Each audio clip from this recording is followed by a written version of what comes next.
Bonjour à tous, j'espère que vous allez bien. Aujourd'hui, je vous propose un meal prep batch cooking dans laquelle vous retrouverez notamment 4 jours de menu pour 6 personnes, mais également des desserts et des goûters. Et pour ce faire, j'ai mis bien évidemment mes robots à contribution, mais il est tout à fait possible de réaliser ces recettes sans robot. Avant toute chose, je viens faire préchauffer mon four à 180 degrés. La règle d'or d'un meal prep, c'est bien sûr l'organisation. C'est pour ça qu'on commence toujours les recettes avec un temps de cuisson ou de repos beaucoup plus long. Ici, on commence donc par des yaourts à la vanille sur lit de crème de marron. Pour cette recette, on aura besoin d'1 litre de lait entier, 50 g de sucre en poudre, 50 g de lait en poudre, un yaourt et une cuillère à café d'arôme vanille. Dans une casserole, je verse le litre de lait, le lait en poudre, le sucre en poudre ainsi que l'arôme vanille. Je viens faire chauffer le tout jusqu'à ébullition. Ensuite, je le réserve sur le côté jusqu'à complet refroidissement. Pour la deuxième recette de ce meal prep, ce sera un goûter. Là, en l'occurrence, j'ai décidé de faire un 4/4 à la vanille. Pour la recette, ce sera 250 g de farine, sucre, beurre, 5 œufs qui correspond aussi à 250 g, une cuillère à café d'arôme vanille et une levure chimique. Je viens faire fondre mon beurre coupé en morceaux 1 minute 30 au micro-ondes.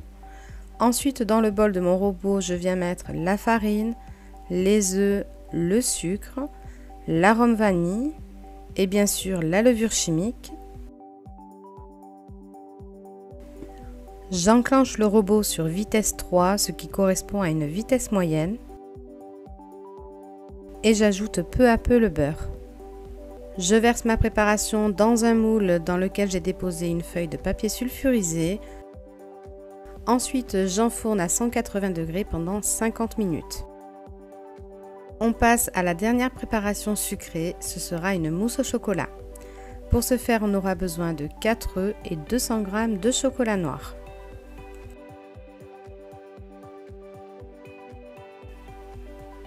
Je commence bien sûr par séparer les jaunes des blancs.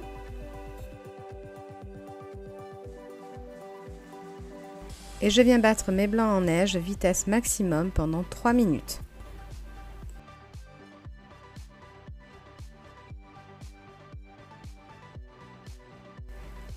Pendant ce temps, je viens casser mon chocolat dans un bol et je vais venir le faire fondre au micro-ondes. Alors là, je le laisse pendant 2 minutes. En revanche, j'ouvre la porte toutes les 30 secondes pour éviter que le chocolat ne brûle. J'ajoute enfin mes jaunes d'œufs à mon chocolat fondu. Pour détendre un petit peu l'appareil, j'ajoute un petit peu de blanc d'œuf.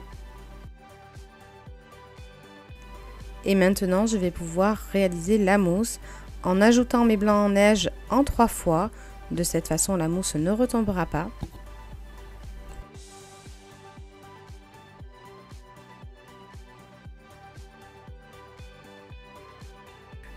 Je répartis la mousse dans les 6 ramequins et je laisse prendre au frais pendant quelques heures.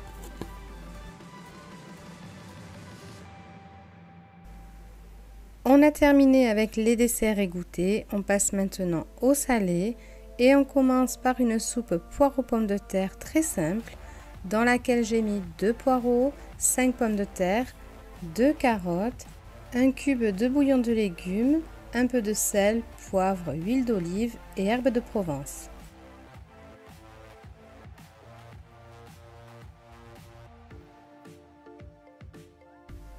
J'épluche et je coupe assez grossièrement mes légumes.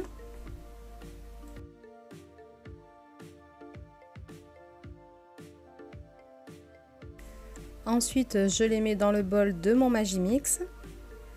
Je dépose le cube. J'assaisonne bien sûr avec l'herbe de Provence, le sel, le poivre et l'huile d'olive.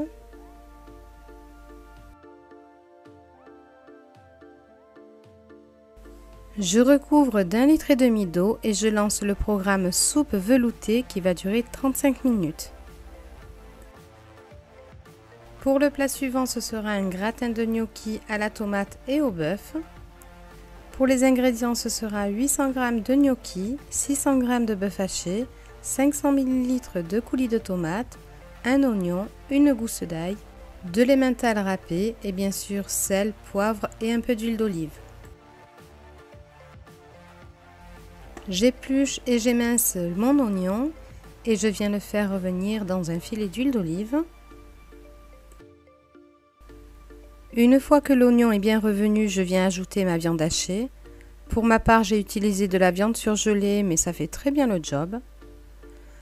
Ensuite, j'assaisonne avec le sel, le poivre, un petit peu d'origan et la gousse d'ail. Je mélange bien le tout.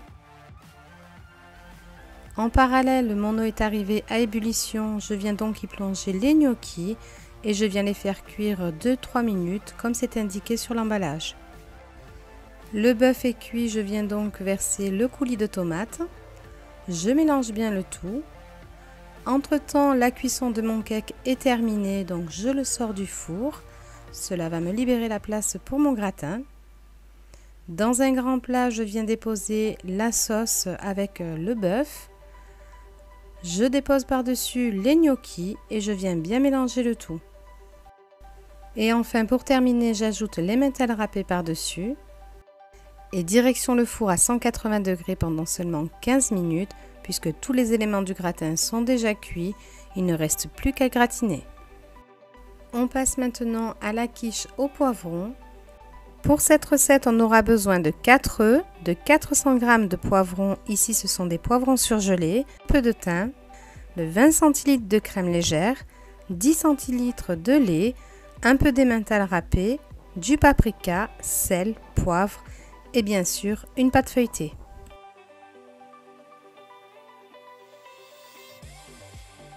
Je vais réaliser la quiche dans mon robot pâtissier. Donc pour cela, je viens mettre tous mes ingrédients dans le bol et je lance le programme vitesse 3, ce qui correspond à vitesse moyenne. Je laisse le robot faire son travail pendant 2-3 minutes jusqu'à ce que le mélange prenne du volume. Dans un moule à tarte, je viens dérouler la pâte feuilletée. Alors personnellement, je préfère enlever le papier sulfurisé. De cette façon, on obtient une pâte beaucoup plus croustillante. Je dépose les poivrons qui sont encore surgelés et je viens garnir avec la préparation précédente. J'ajoute l'emmental râpé sur le dessus. Le gratin de gnocchi est terminé, il va pouvoir laisser sa place à la quiche et celle-ci va cuire pendant 45 minutes, toujours à 180 degrés. Au même moment, la soupe est terminée, on va pouvoir laisser la place à la prochaine recette et ce sera une poêlée de nouilles aux légumes et aux crevettes. Je vais réaliser cette recette en mode batch cooking, mais je vous mettrai en petite vignette le déroulé de la recette.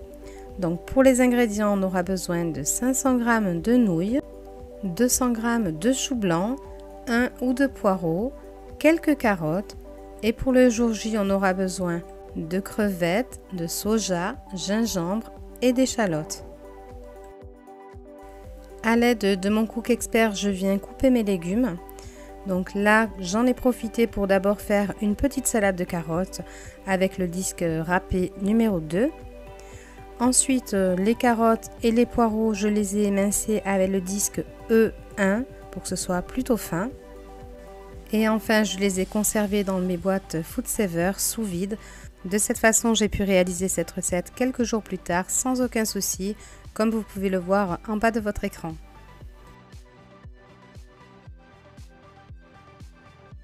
On passe à la recette suivante et là ce sera encore du batch cooking. Donc ce sera une poêlée de potimarron, carottes et patates douces accompagnée de riz basmati. Pour cette recette, on aura besoin d'un potimarron, quelques patates douces, des carottes et du riz basmati. Pour le jour J, je rajouterai un petit peu de crème d'avoine et du curry. Dans un premier temps, je viens faire cuire mon riz puisque je pourrais le conserver quelques jours comme ça.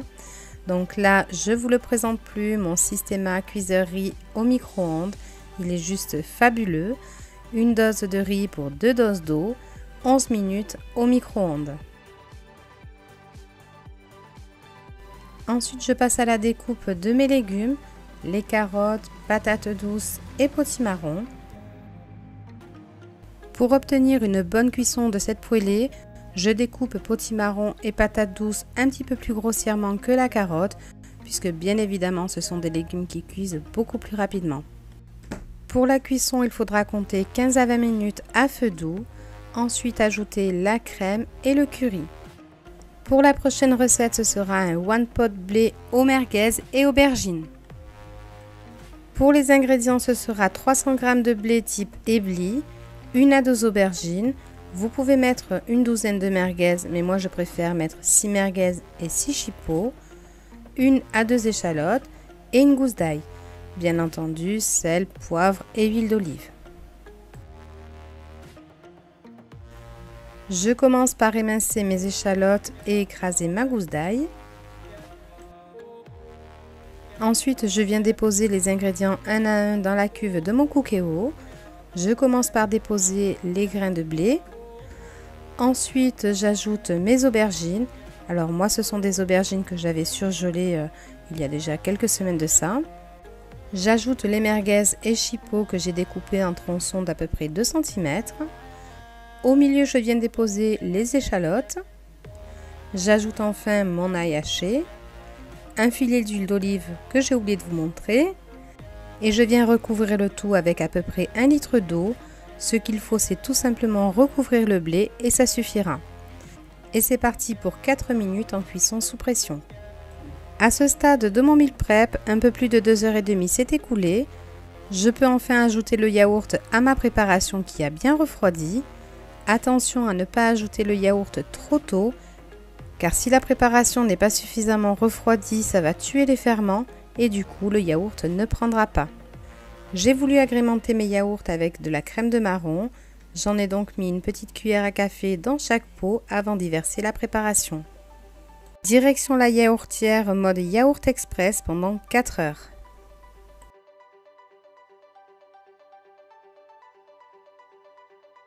Pour assaisonner ma salade de carottes, j'ai fait une petite vinaigrette rapide. Pour ça, j'ai mis tout simplement moutarde, citron, huile d'olive, sel et poivre. Et j'ai rajouté un petit peu de persil.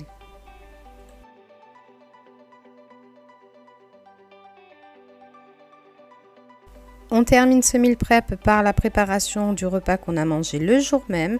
Donc c'est le repas que je fais en dernier. Des coquillettes et des escalopes de poulet. Un repas des plus basiques, mais quand on a fait 3 heures de cuisine, je peux vous assurer que voilà, c'est très bien.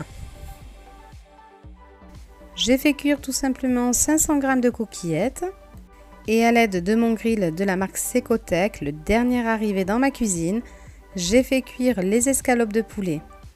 Au passage, ça fait quelques semaines que je m'en sers maintenant et franchement, je le trouve super. On peut réaliser les viandes grillées, les croque-monsieur et bien d'autres choses. Cette vidéo meal prep batch cooking se termine. J'ai réalisé 4 jours de menu pour 6 personnes ainsi que 3 goûters desserts. J'espère que ça vous aura plu. Si c'est le cas, n'oubliez pas de liker, partager et pourquoi pas vous abonner. Je vous embrasse et je vous dis à très bientôt.